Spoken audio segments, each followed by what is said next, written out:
Rolling!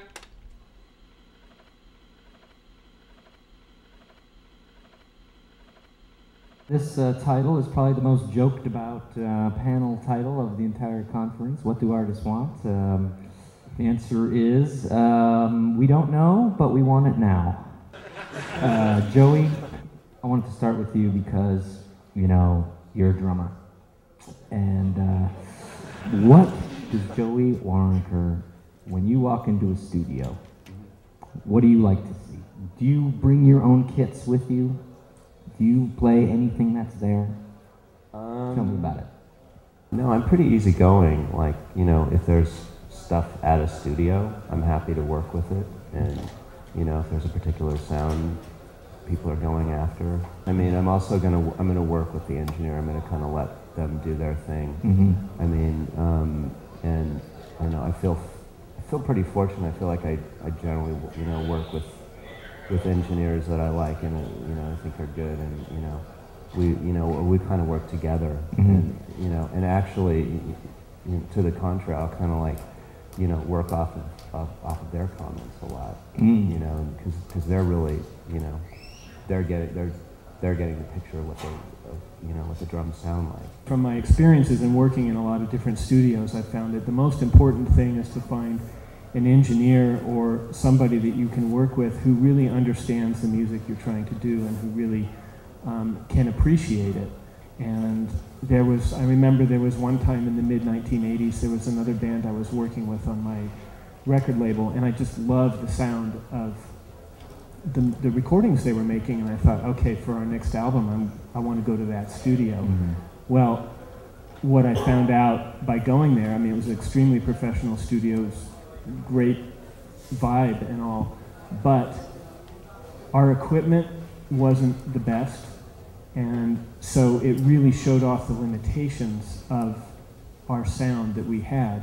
And so you're saying your gear? Our gear, yeah. I mean, it's like, you know, we didn't have a lot of money to buy really expensive gear, so you know, we go in there and all of a sudden we've got this really clean sound, and you can hear how shitty the guitar sounds. Yeah, you know, right. Whereas really before, you know, it could all be blended in and it worked. And it was interesting because actually on the drive here, I was listening to a compilation I put together of recordings from my group Savage Republic, and ultimately my favorite recordings were the very first ones that we did that I recorded myself on 4-track TAC in the concrete parking garages at UCLA. Right. I mean, that captured what that band was about. This gets us over to Jeff here, our mastering, our resident representative of mastering.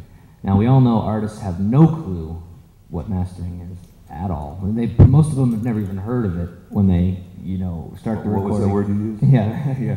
You've mixed it, and they think, wow, it's done, it's great, I'm going to go give it to all my friends. And then the engineer goes, whoa, whoa, whoa, you got to master that thing. And they say, what? What's that? So what are circumstances you're going to have to deal with? I'm sure you must deal with all kinds of different situations. Kind of different circumstances. I mean, mastering is really the last chance to achieve the artistic vision of an album. And my job is to figure out what the artist's vision is.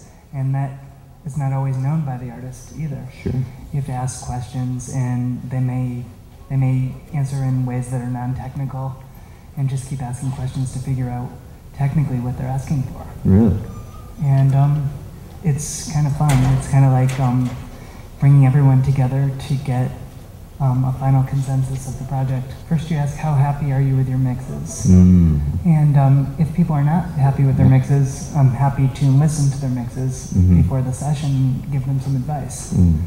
And say, this really, I know you're going for this, but it's really not achieving this, and maybe if you re-EQ in a different way, or if you try something different, it will better achieve your goals. Mm. I've sent people back home on the day of the session and said that really this isn't going to work out to achieve your objectives, and this is what you can do to achieve your objectives. I mean, that doesn't happen very often, but it's always it's useful, and usually they've come back in with something way better to work with, and they're so much happier in the end. I had a client a few weeks ago who said that he wanted his record to sound like Tool and Perfect Circle. Right. And he brought me in something that sounded nothing like that. I mean, it Of was, course, the that's- EQ was right. completely awful, and I mean, it was some of the worst mixes I've ever heard. And the guy had done it, and he'd spent like 3 years mixing this, and recording and mixing, and I didn't know how to he sent them in, and I listened to him, and I was like, I did not know what to say to him, so finally I called him up, and I was trying to make him feel good at the same time as telling him that he really needs to go through and readdress all the mixing. Wow. And How do you take that? he took it really well. That's I good. tried to cushion the blow. Yeah. I think that just plays into the whole honesty thing, I mean, kind of a delicate honesty. I think that I If think you out that and out had lied to him, something would have gotten screwed up. exactly. Well, I mean, I couldn't have done much with those mixes, and he would have listened to him later and gone, "This doesn't sound anything like what I want my record to sound like." Right. But I think my job as a mastering engineer is to be completely honest with the artists, and I don't do any placebo tricks on my clients or anything like that, because if you lose that trust, then you really are not going to get the record that they want. That's true.